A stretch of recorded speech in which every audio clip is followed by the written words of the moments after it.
बुरा जो देखन मैं चला, बुरा न मिलिया कोई, जो मन झांका आप ना, मुंह से बुरा ना कोई कबीरा, मुंह से बुरा ना कोई। नमस्कार, सुस्वागतम, वेलकम, अभिनंदन। मैं हूं डॉक्टर वायरा के आपका स्वागत अभिनंदन करती हूं। कैसे हैं आप लोग? नमस्कार, आ गए आप? स्वागत है आपका। Very very very very very वाला बिग वाला गुड मॉर्निंग जी। कैसे हो? ईश्वर करे आप हमेशा खुश स्वस्थ रहें, लेकिन इस खूबसूरत सी सुबह की शुरुआत राम राम से कीजिए, जय माता से कीजिए। अगर आप राम का नाम लेते हैं तो आपको आगे बढ़ने से ज़िंदगी में वैसे भी कोई नहीं रोक सकता। ज़िंदगी दो पल की, इंतज़ार कब तक हम करें और क्यों करें? तो जो है वो यही एक पल है, इसी पल में जी लीजिए। आप में से बहुत सारे लोगों ने हमेशा हर जो है वीडियो पर मुझे बोला कि शंख के बारे में बताएं, शंख के बारे में बताएं, शंख के बारे में बताएं। तो आज मैं आपको बहुत सारे चमत्कारी शंख के उपाय बताने जा रही हूँ। आप कैसे हैं? आपके परिवार में सब कैसे हैं? अगर आपके घर में बहुत ज़्यादा झगड़े हो रहे हैं तो 5 लौंग लीजिए, कपूर पर जलाइए और उस धुएं को पूरे घर में दीजिए। झगड़े खत्म हो जाएंगे। मंगल का साल है, थोड़ा गुस्सा आएगा, थोड़े झगड़े हो सकते हैं।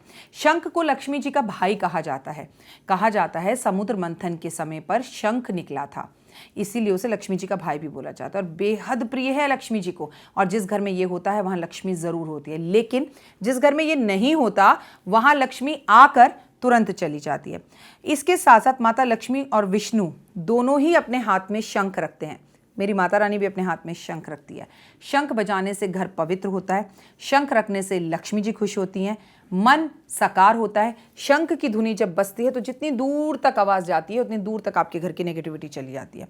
शंख के अंदर पानी भरकर भगवानों का, देवी देवताओं का अभिषेक किया जाता है। खासकर अगर हम बात करें तो शिवलिंग का अभिषेक किया जाता है और श्री यंत्र का अभिषेक भी किया जा सकता है। श्री यंत्र के अंदर पानी भरकर रात को रख दिया जाए और सुबह उस पानी को शंख के अंदर डालकर बीमार व्यक्ति को अगर पिलाया जाए, लेकिन फिर वो शंख जो कि उसको झूठा करना पड़ेगा, बीमार व्यक्ति के मुंह के साथ लगाना पड़ेगा, तो उसे पूजा में ना रखें, बीमार व्यक्ति के आसपास रख दें। इससे आपको बहुत फायदा होगा। शंख में हमेशा पानी भर के रखना चाहिए। अगर शंख खाली रखें तो घर की तिजोरियां भी खाली रहती हैं। दक्षिणावर्ती शंख सबसे अच्छा होता है और इसी में पानी भर के रखना चाहिए, लेकिन एक शंख घर में रखना चाहिए जो बजाने वाला होना चाहिए। इस हिसाब से हम अपने घर में दो से ज़्यादा शंख भी रख सकते हैं। शंख बजाने से वजन कम होता है। शंख बजाने से हमारे फेफड़ों में पूरी तरह से हवा जाती है और अपने आप में ये एक बहुत अच्छी एक्सरसाइज है। शंख को हर हाल में घर में रखना बहुत उत्तम होता है। आपको बता दूं, जब चंद्र ग्रहण होता है शंख के अंदर चावल भरकर अगर आप दान करें तो अगर आपकी कुंडली में चंद्र ग्रहण दोष हो या पितृ दोष हो, उससे आपका निवारण होता है। अपनी बेटी को शादी की विदाई में शंख देना बहुत उत्तम होता है। क्या कभी आपने सोचा कि आपके घर के बाहर एक बड़ी सी गाड़ी खड़ी है लेकिन आपके घर में शंख नहीं है? आप कभी पंजाब गए हैं?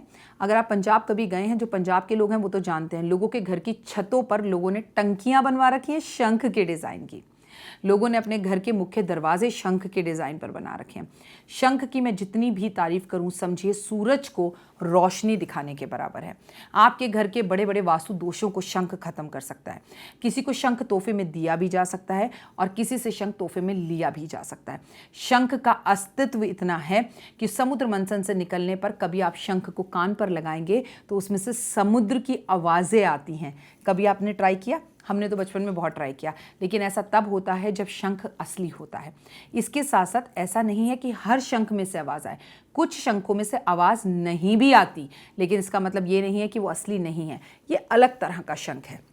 शंख कई तरह के होते हैं, कई प्रकार के शंख होते हैं, लेकिन कृष्ण जी के हाथ में अगर शंख है तो इसके मायने आप खुद समझ जाइए कि आपकी और मेरी ज़िंदगी में शंख का होना कितना ज़्यादा ज़रूरी है। तो अगर अभी तक आपने अपने घर के लिए सोफ़ा ख़रीदा, टीवी ख़रीदा, बड़ी महंगी गाड़ी है, बहुत बढ़िया बंगला है आपका, लेकिन आपके पास एक बढ़िया और अच्छी क्वालिटी का शंख नहीं है, तो इस बार आप अपने आप को शंख तोहफे में दीजिए। एक दक्षिणावर्ती शंख और उसके साथ साथ एक बजाने वाला शंख, और दोनों को पर स्वास्तिक बनाकर उसके ऊपर रखकर उसे श्री यंत्र पर जल से, दूध से अभिषेक कीजिए। और आपके घर में लड्डू गोपाल हैं तो शंख होना ही चाहिए होए होए, क्योंकि आप जब भी लड्डू गोपाल को नहलाएं या साईं बाबा को नहलाएं तो शंख में दूध और पानी भरकर नहलाएं। उसके बाद देखिए आपके वारे न्यारे हो जाएंगे। अगर जीवन में एक बार अपने जन्मदिन पे शंख में घी भरकर ब्राह्मण को दे दिया जाए तो इससे बड़ा कोई दान ही नहीं है। उम्मीद करती हूँ आपको मेरी वीडियोस पसंद आ रही होंगी। कमेंट्स में जय माता दी ज़रूर लिखिएगा। कीजिएगा और प्लीज़ वीडियो को शेयर कीजिएगा। शायद आपको इसकी इतनी ज़रूरत ना हो, पर आपकी वजह से किसी का भला हो, क्योंकि भले का उल्टा लाभ होता है। जय माता दी।